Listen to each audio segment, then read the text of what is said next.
biyadhaaminta wasaaradda tamarta iyo biyaha maamul goboleedka Hirshabelle ay ka bilowday magaalada madaxda gobolka Hiiraan ee Beledweyne ayaa socon doonta muddo 3 bilood ah waxaana biyadhaamintaasi loo sameyn doonaa ilaa 30,000 oo qof oo danyar ah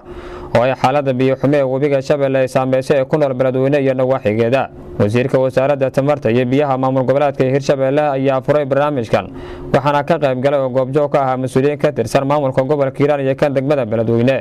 kuwaas oo soo dhaweeyay biyadhaamintan loo sameeyay dadka danyarta ah ayagoona u mahad celiyay wasaaradda tamarta iyo biyaha maamul goboleedka Hirshabelle oo kaashanaysa wasaaradda tamarta iyo kheyraadka biyaha dowladda federaalka Soomaaliya. wasaaradda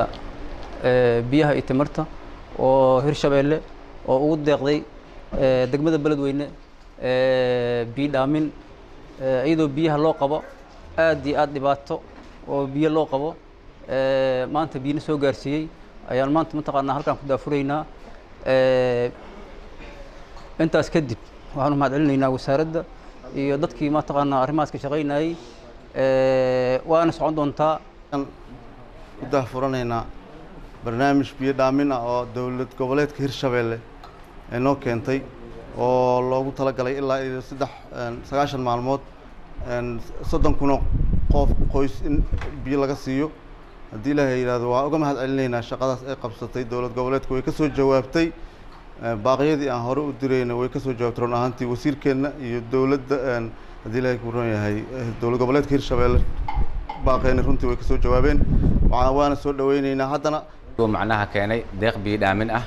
anigu ku hadlayo afka isku duwaha wasaaradda tamarta iyo biyaha Hirshabelle ee gobolka Hiiraan waxaan ugu mahad celinayaa dadaalka dheeraad ee wasaaradda ay soo muujisay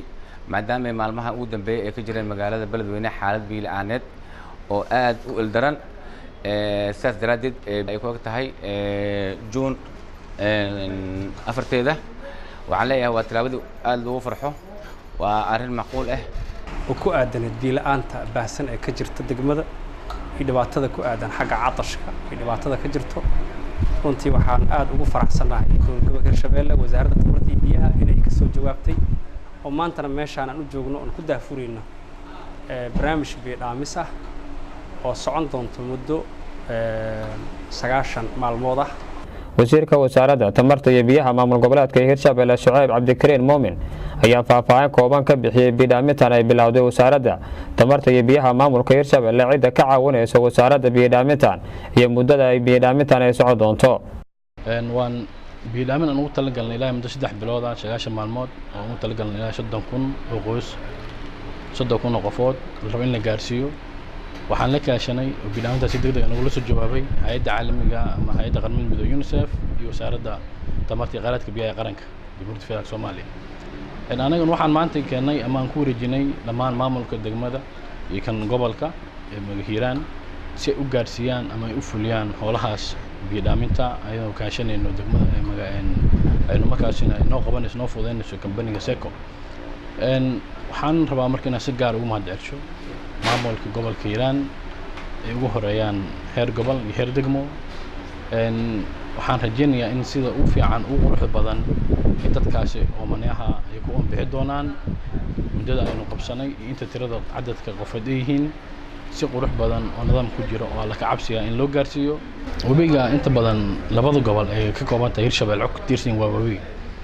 webiga hadduu qalalo deegaano waaweyn ama magaalooyinka waaweyn inta badan cilbiyoodku aad u liitaa meesha laga soo jiray biyaha inuu ku keeno 1 saac ama 2 saac waxa u moodaa inay qaadanayso in ka badan 6 saacadood. taas waxa sababtay biyarida oo ka sababay webiga. marka waxaan rajaynaynaa meelaha ay biyaha fiican laga heli karayo ama biyaha nadiifka ah ee macaanka badan laga heli karo una roon dadka iyo dunyada in looga faa'iideysto aan ka jawaabi doono baahiyahaas sida ugu dhaqsaha badan aan qaadi doono aan adduunka la horgal doono. qaar ka mid ah dadkii danyarta ah ee biyadhaamintan loo sameeyay ayaa ka mahad celiyay waxayna codsadeen in loo sii wado biyadhaaminta noocan oo kale ah. kaanka joogno waa doomay dadkii biyaha noo keenay waxaan u mahad celinaynaa inay ilaahay weynay waxa ka iyagana asoogu qabto khayr. waana mahadsan yihiin wasaaradda biyaha aan ka helnay maalin magaceed ii sheegteen iyana biyaad noo keenteen baadna ilaaha noo haaya boqorkaana siini karaa ina wax walba naloo qabto oo biyaha waad noo keenteen baadkiina noo keentaan waxa noogu daran awal biyo waadna siiseen badar la cuno boqorka keeni karaa. Khalid Maxamed Ismaaciil Kacse telefishinka caalamiga Soomaaliyeed beledweyne.